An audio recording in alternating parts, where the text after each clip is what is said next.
The film begins with a woman named Park Yojong. At that time, she had a secret job as a dancer in a flashy nightclub.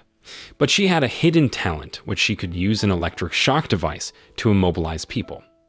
One night, she used this skill to steal illegal drugs from a courier.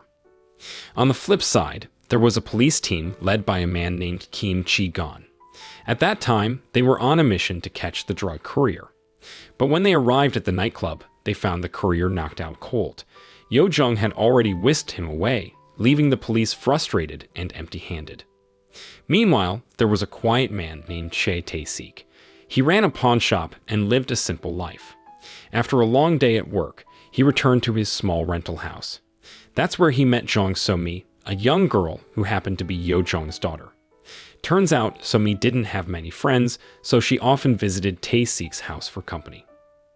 On the other hand, there's a guy named Mun-suk, who's a leader of a gang. He's getting yelled at and hit by his senior business partner, Myung-kyu, because some illegal drugs that were supposed to be delivered to Myung-kyu have been stolen by someone else. After Myung-kyu leaves, Mun-suk, who's got a bloody nose, is pretty annoyed by how his senior treated him. Now, let's switch to Yojong, who's using some illegal drugs that were stolen from Mun-suk's gang. She's kind of out of it, and her guy friend Dusik is scolding her because she used and sold the rest of the drugs without asking him first. At that time, Somi sees everything but doesn't say anything. Instead, she goes to Taik's place to talk about stuff she can't tell her mom. Even though Taik seems unfriendly, he eventually lets Somi stay at his place once he learns that Yojong was just having a fight with Dusik. One afternoon, as Taik was coming back from visiting his late wife's grave, he saw Somi getting scolded by a guardian. At that time, Somi had been caught stealing a bag from a classmate, and the guardian had told a police officer who was nearby. The officer wanted to know where Somi's parents were so they could talk about what she'd done, but Somi didn't mention her mom, Yojong. Instead, she pointed at Taik, hoping he'd help her out. But Taik, thinking Somi's behavior was really bad, decided to walk away and act like he didn't know her. This made Somi feel really sad and let down.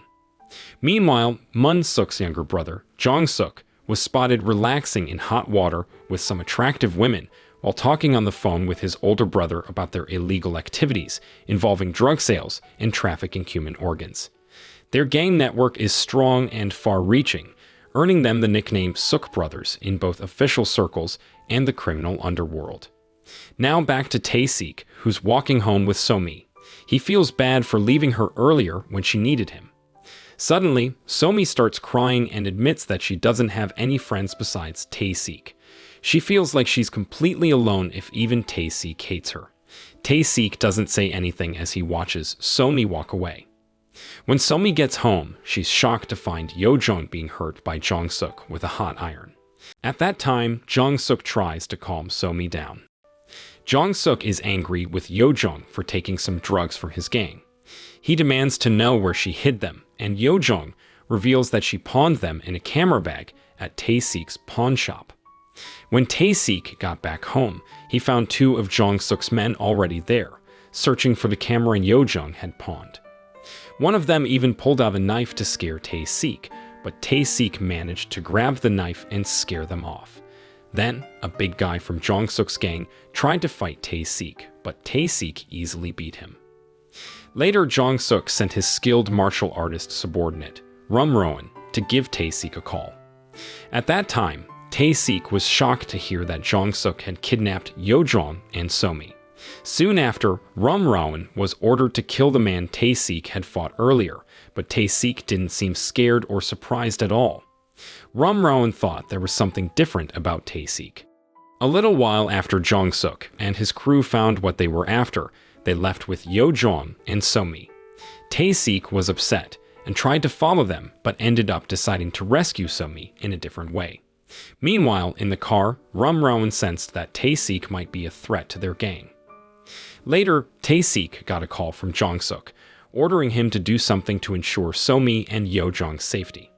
With no other choice, Taik agreed, even though it meant becoming a courier for illegal drugs that he had to deliver to Myung-kyu. Without hesitation, Taik went alone to Myung-kyu's place to drop off the package as Jong-suk had ordered. Myung-kyu was pleased to receive it. Shortly after, Jong-suk contacted Myung-kyu to reveal that he had set him up by sending illegal drugs and then tipping off the authorities, leading to Myung-kyu's arrest. This was part of Jong-suk's plan to take over the illegal drug market more freely. While all this was happening, the police arrived at Myung-kyu's headquarters. Taik quickly jumped out of a window and tried to escape in a car. Sadly, he ended up in a crash, and the police arrested him after finding Yo-jong's body in the car's trunk. Upon knowing that, Taik was shocked and furious at Jong-suk. At the police station, officers were confused because they couldn't find any records of Taik's identity or criminal history. Taik secretly freed himself from the handcuffs and fought off the police to save Somi. In that moment, Chi-gon started to wonder how Taik could take on so many officers so easily after seeing the surveillance footage. Meanwhile, Jong-suk and his gang kidnapped Do-sik to ask him about Taik's involvement in their plan to steal stuff. There, Do-sik claimed he didn't know Taik and begged to be let go. But then suddenly, Mun-suk hurt Do-sik, which made Jong-suk mad because Do-sik's blood got on his expensive shirt. At Myung-kyu's place, under the Suk brothers' orders, Rum-rawan killed Myung-kyu and his men using a curved knife. Now, Chi-gon, after investigating, discovered that Taik was a former military intelligence officer with 10 years of service. He was known for completing important missions and was called a killing machine because he could take down his enemies easily. Soon after, Taik started tracking down Somi by meeting with gangsters to find the Suk brothers' hideout. At first, the gangsters refused to tell him, but after Taik beat them up, they spilled the beans about where the Suk brothers were located. Without wasting any time, Taik hurried to the location the gangsters had given him. Soon after, he arrived at an entertainment spot and managed to fight one of the Suk brothers' men in the restroom to find out where Somi was held. But then Rum-rawan showed up in the restroom, and they started fighting. Shortly after, they continued outside, ready to brawl in front of a crowd. Just as Rum-rawan pulled out his knife, Mun-suk showed up and signaled for him to stop. At that time, Rum-rawan had to follow Mun-suk's lead, and Taik seized the opportunity to grab his phone and leave. Then, as Taik was heading to his car, Chi-gon, who had been watching, suddenly shot him in the stomach. Wounded, Taik quickly got into his car and drove away from Chi-gon. While driving, Taik got a call from Mun-suk, who said he was going to perform surgery on Somi and sell it to rich people. Hearing this, Taik became even angrier and warned Mun-suk that he would pay for his mistake and anyone else who tried to harm Somi. Later, Taik went to his best friend for help with his plan to save Somi. During their conversation, they talked about Taik's past. He used to be in military intelligence but quit after his pregnant wife, Yeon-soo, died. They reminisced about happier times when Yeon-soo was pregnant, and they would go for walks together. Arriving at a baby shop, Taik asked Yeon-soo to wait in the car while he went inside to buy some baby things.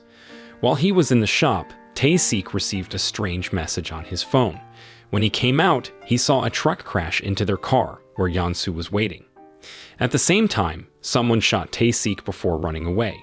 He was devastated to see his wife and unborn baby killed in what seemed like a planned attack. After that, Taik withdrew from society until he met Somi, who brought color back into his life. Wanting to make up for his past mistakes, he decided to save Somi. He prepared himself, cutting his hair and contacting Chi-gon to tell him that the Suk brothers were behind Yo-jong's death, and he was being framed by the gangsters.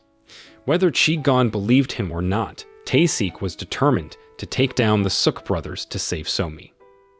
Using his skills as a former intelligence member, Taik found out where the Suk brothers were keeping their illegal drugs in a secret warehouse. Without wasting time, he went in and took down all the gang members, including Jong-suk, whom he beat up badly. Seeing Jong-suk helpless, Taik called Mun-suk to arrange an exchange that Jong-suk for Somi. At that moment, he just wanted to get Somi back safely without any more trouble. Despite being annoyed, Mun-suk agreed, But even after agreeing to the exchange, Tae-sik still decided to end Jong-suk's life by blowing up the warehouse where Jong-suk was tied up. Upon knowing that Mun-suk was furious that Tae-sik killed his brother, soon after he ordered Rum-rowan to take Somi to a surgeon to hurt her eyes. As Somi was about to be killed, Rum-rowan, who was in the operating room, felt sorry for her. Sometime later, Tae-sik went to Mun-suk's headquarters alone to get Somi back, but instead of giving him Somi, Mun-suk handed over 2 eyeballs, claiming they belonged to Somi. Hearing that, Tae-sik didn't believe him and started taking down Mun-suk's men one by one. Just as he was about to grab the tube supposedly holding Somi's eyeballs, Rum-rowan shot the tube, making Tae-sik even angrier. He then fought Mun-suk's best fighter. Because of Tae-sik's skills from his time in military intelligence and his mastery of martial arts, he managed to defeat Rum-rowan by using his own curved knife against him, stabbing him. On the other hand, Mun-suk panicked and tried to run away, but Tae-sik quickly shot the tires of his car, trapping him. At that time, Mun-suk hid behind bulletproof glass in his car, but Tae-sik kept shooting until he broke through and fatally wounded Mun-suk. With all the gangsters gone, Tae-sik, feeling like he had nothing left to live for, pointed his gun at his head. Just as Tae-sik was about to do something drastic, Somi, who was actually alive, appeared. She asked if Tae-sik had come to save her. They both cried and hugged each other, relieved that Somi was safe. It turned out that Rum-rowan had secretly saved her by replacing her eyes during surgery. In the end, Tae-sik hugs Somi, signaling that he has finally found happiness after years of grieving for his wife. The film ends. The moral lesson from this film is never bring a knife to a gunfight, especially if you're trying to save your friend's eyeballs.